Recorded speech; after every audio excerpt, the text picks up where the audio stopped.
The morning broke like it always did for Samuel. A chilly breeze slipped through the jagged gaps in the crumbling walls of the unfinished building. He called home. Dust coated the floor, scattered with chunks of broken concrete, but Samuel didn't care. It was a roof over his head, dry when the rains came, and that was enough.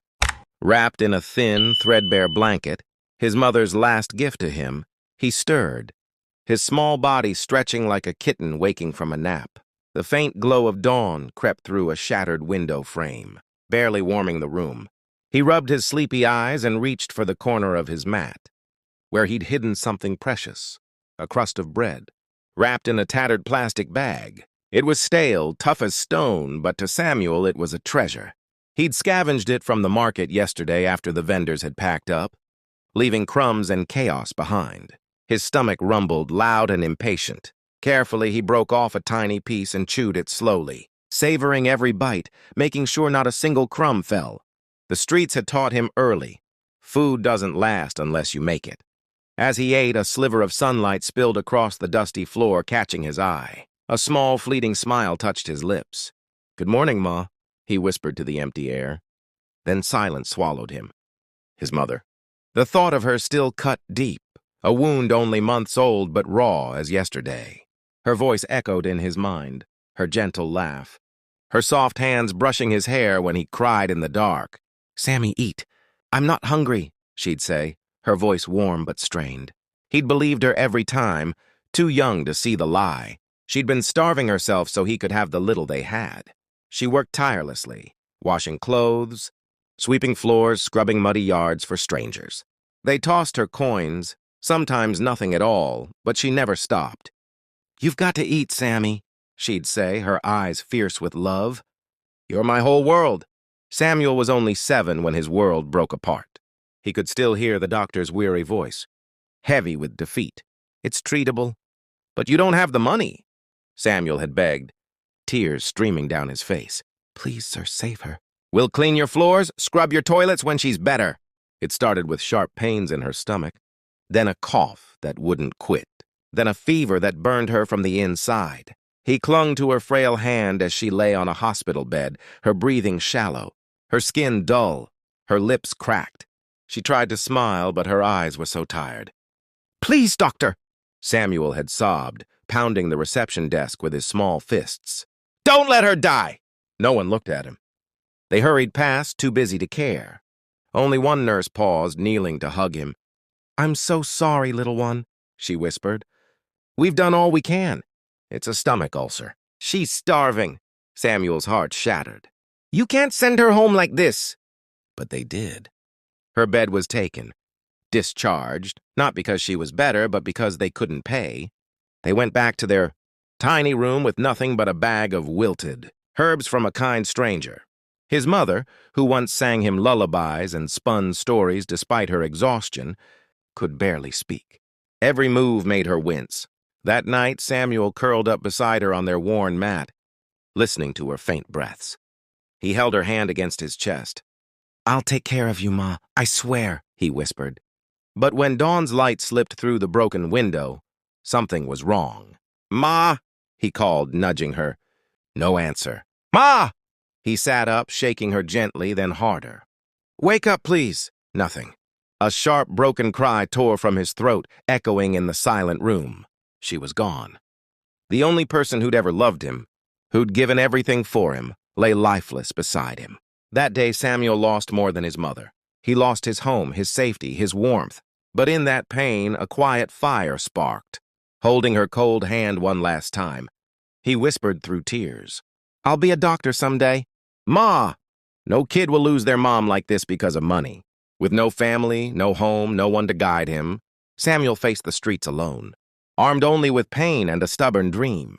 Days were a fight to survive, scavenging food, dodging trouble. But nights were for his dream. He hunted for books, torn, dirty pages no one wanted. He dug through school trash bins, hands gritty with filth, heart racing when he found a scrap of a textbook or a child's notebook. "This one's got letters," he'd whisper, brushing off the dust. He carried them in a plastic bag, his treasures, guarding them like gold. At night, under a flickering street lamp, he'd sit on a piece of cardboard, Knees to his chest and practice. With a stick of charcoal or a broken pen, he traced letters carefully. A, B, C, he'd murmur, his voice soft but steady. The letters wobbled at first, but he kept at it. Letters became words, words became sentences. Passers-by stared, thinking him odd, but he didn't care. "This says hospital," he said proudly one night, pointing to a torn page about the body. No teacher, no classroom, just Samuel, his scraps, and his will to learn. By 7, he knew the streets like a map. Where to find scraps of food, where to sleep without being chased, which market women might toss him stale bread, which guards let him hide under their awnings when it rained.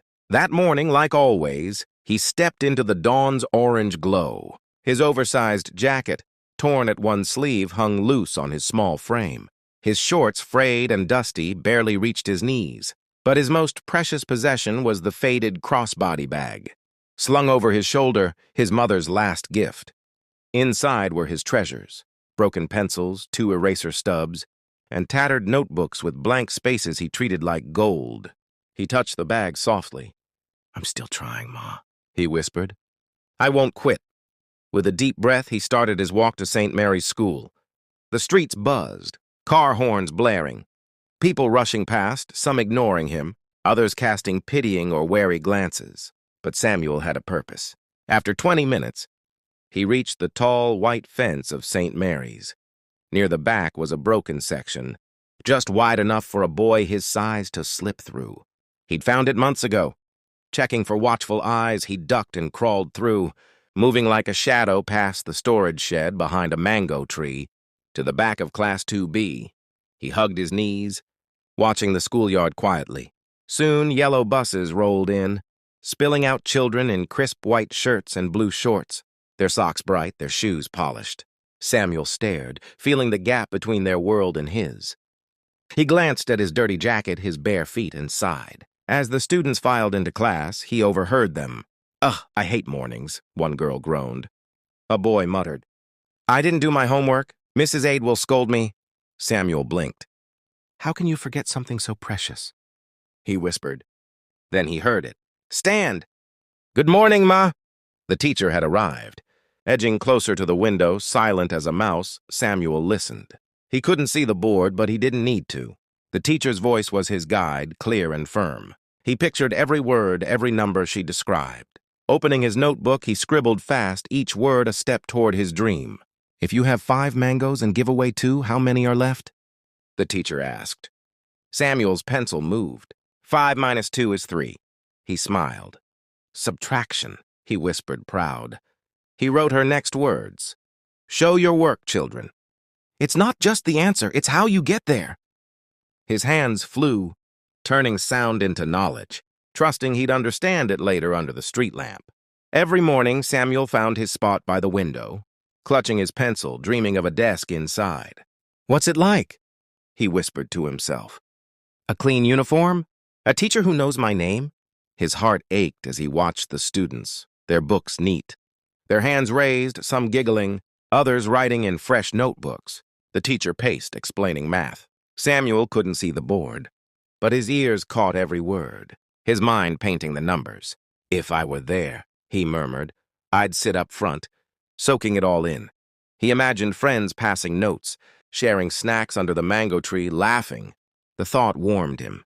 Then the teacher's voice broke through. "Open your notebooks. Addition means combining numbers to make a bigger one." Samuel crouched, grabbing a broken slate and a stick. His notebook was full, but the dirt was his canvas. He scratched carefully. Addition is combining. Each letter, though crooked, held meaning. When the sun's heat grew too strong, he slipped away to an abandoned classroom at the school's edge, quiet, safe. Sitting cross-legged on the dusty floor, he opened a tattered notebook, its pages stained but precious. He studied a word he'd written, multiply. Picking up a stone, he drew in the dirt. 2 groups of 3 is 6, he whispered, grinning. "I'm getting it." For an hour, he practiced math, then flipped to a page with new words, strength, faith, future. He traced them, whispering, "I won't give up. Someday I'll sit in that class, standing." He dusted his shorts and returned to the window, ready for the next lesson. When the final bell rang, Samuel stayed hidden, watching through the fence. The schoolyard exploded with life, kids waving books, dragging backpacks. "Papa, I got a perfect score!" a girl shouted, leaping into her father's arms. A boy showed his mother a drawing, beaming. Samuel watched, imagining someone waiting for him, saying, "Well done, Sammy." But no one came. When the yard emptied, he crept out, scanning for treasures, a half-used pen, a dirty eraser, crumpled paper with blank sides. He tucked them into his mother's bag, holding it like a lifeline. By night, he sat under his street lamp, its yellow glow his only light. He pulled out a tattered storybook he'd found, its cover gone, but its words alive. Reading softly, he shaped each syllable, though his eyes grew heavy. "Till tomorrow," he whispered, tucking the book away. Back at his shelter, he curled up on his mat. The blanket pulled tight, the hum of traffic lulling him to sleep. In his dreams, he sat at a desk, pencil in hand, belonging. The next morning, Samuel woke before the roosters. A strange lightness in his chest. He didn't know why, but his steps felt quicker. He dashed to the bakery, spotting a burnt bread crust under a table. Trash to others, breakfast to him. He ate fast, no time to linger. At the public tap, he splashed cold water on his face, scrubbed his legs, and shook off the chill. Slinging his mother's bag over his shoulder, he headed to St. Mary's. Students arrived, their laughter filling the air. Slipping through the fence, he skipped his usual window spot, heading to the abandoned classroom to escape the sun. But he stopped short. Someone was there. A girl about his age sat on a bench in a spotless white and blue uniform, her backpack bright and whole. Her braided ponytail swayed as she frowned at a notebook, tapping her pencil in frustration. Samuel froze, torn between staying and fleeing. She looked up, their eyes locking. His instincts screamed to run, but her expression held him, frustrated, not angry or scared. Stepping closer, he saw her math problem, simple addition he'd learned from discarded pages. She sensed him, her head snapping up. They stared, worlds apart. "Who are you?" she asked, her voice shaky. "You're not a student here." Her grip tightened on her pencil, but his calm eyes stopped her from bolting. "I'm Samuel," he said softly. "Don't be scared. I'm not a student, but I can help with that." He nodded at her notebook. She frowned, scanning his tattered clothes. "If you can read, why aren't you in school? Why are your clothes like that?" Samuel's cheeks burned. "I can't afford school," he murmured. "I learn by the window, listening to your teacher." Her eyes widened. "No parents?" He shook his head. "My mom died a few months ago. My dad left before I was born." Her face softened, sorrow replacing suspicion. "That's so sad," she whispered. "I'm Esther. I lost my dad when I was a baby. I miss him, but no parents at all? I can't imagine." Samuel gave a faint smile. "You try to get used to it." She straightened. "I'm Esther," she said gently. "I'd like to be your friend if you're not bad." He smiled, warmth in his voice. "I'm not bad. Let me help with your homework before your teacher notices." Esther nodded, sliding her notebook over. For the first time, Samuel felt seen, not as a shadow, but as himself. She patted the bench. "Sit," she said. "This homework's hard. I don't want to get in trouble." He sat, glancing at the page. "It's not hard," he said with a small smile. "You'll get it. Look, 5 plus 3 is 8. Hold up 5 fingers, then 3. Count them." Esther tried, her face lighting up. "Oh," she exclaimed. "Now do the rest," he said. She worked through each problem, cheering, "Yes!" with every right answer. Samuel showed her tally marks, sketching them neatly. 4 lines, then a slash for 5. She copied, nodding eagerly. "How'd you learn this?" she asked, amazed. "By myself," he said quietly. "I find books in the trash and read them under a street lamp." Her jaw dropped. "You're so smart," she said, her words hitting him like a warm breeze. No one had called him that since his mother. "You're like a genius on TV," she added, grinning. He chuckled. "I just love learning." They worked on, but a loud growl from Samuel's stomach broke the quiet. Esther glanced at him, understanding dawning. "Have you eaten?" He looked away, embarrassed. She pulled out a warm food flask and set it before him. Take it, I've got snacks. He stared, stunned. It was the first gift since his mother's death. I can't, he whispered. It's your lunch. She shook her head. It's yours now. It's jollof rice and chicken. You'll like it. His stomach growled again, betraying him. He hesitated, wanting it but fearing it felt like payment. I can't, he said firmly. Esther sighed but didn't push, instead sharing stories of school, friends, games, teachers. Samuel listened, imagining himself in that world. Where do you live? Esther asked, concern in her eyes. Around, he said vaguely. Anywhere. By the bakery, the train station, under market sheds when it rains.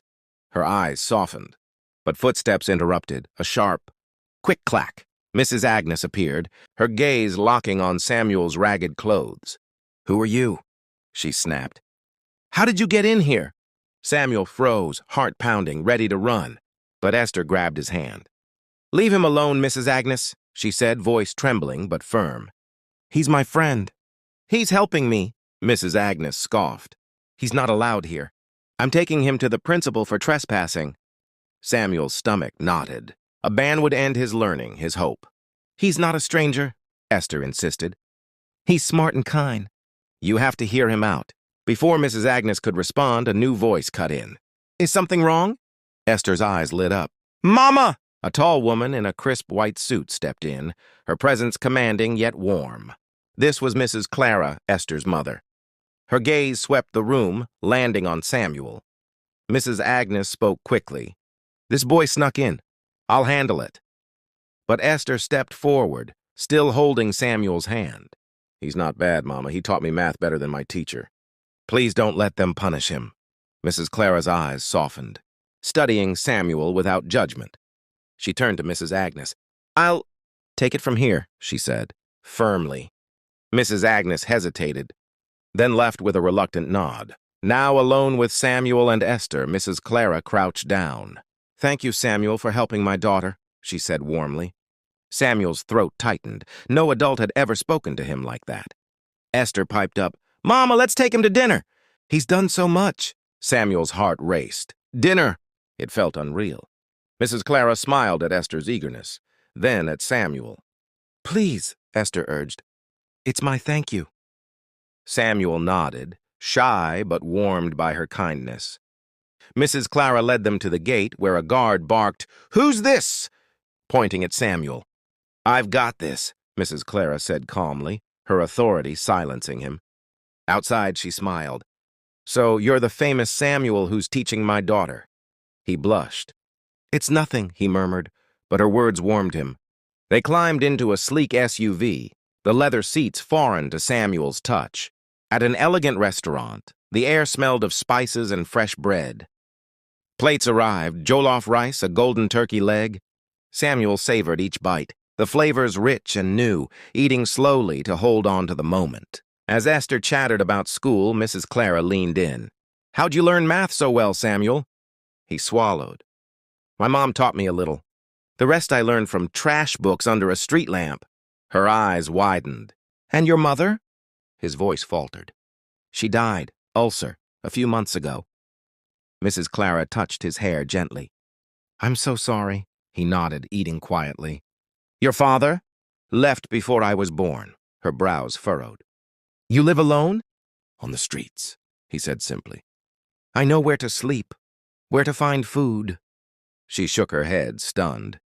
How'd you get into the school? Through a broken fence, he admitted. I just wanted to learn. Esther leaned in. He can study with me, Mama. Can't he? Mrs. Clara paused, moved but hesitant. We can help him, right? Esther pressed. Where will he go if we leave him? Her words hit hard. Mrs. Clara looked at Samuel, tears streaking his face. He's so kind, Esther said. He taught me when he didn't have to. Mrs. Clara's voice softened. We can't take him without legal steps, darling. Esther's eyes lit up. But you're a lawyer, Mama. You can fix it. Her final words broke through. What if it was me alone out there? Mrs. Clara's heart shifted. Samuel, she said, would you stay with us? We'd make you family. His eyes met hers, then Esther's, brimming with hope. He nodded, tears falling. They weren't offering pity, they were offering home. That afternoon, Mrs. Clara's voice turned sharp and lawyerly, making calls, securing guardianship papers in a day. The next day, she and Esther took Samuel shopping. New clothes, shoes, a bag. He touched a soft sweater, hardly believing it was his. A week later, he walked through St. Mary's gates, hand in hand with Esther in a crisp uniform. Sitting at his own desk, he smiled at the teacher, no longer hiding. He was home. If you love this tale, don't forget to subscribe so you'll be the first to enjoy more heart-touching stories like this. Thanks for watching. See you in the next.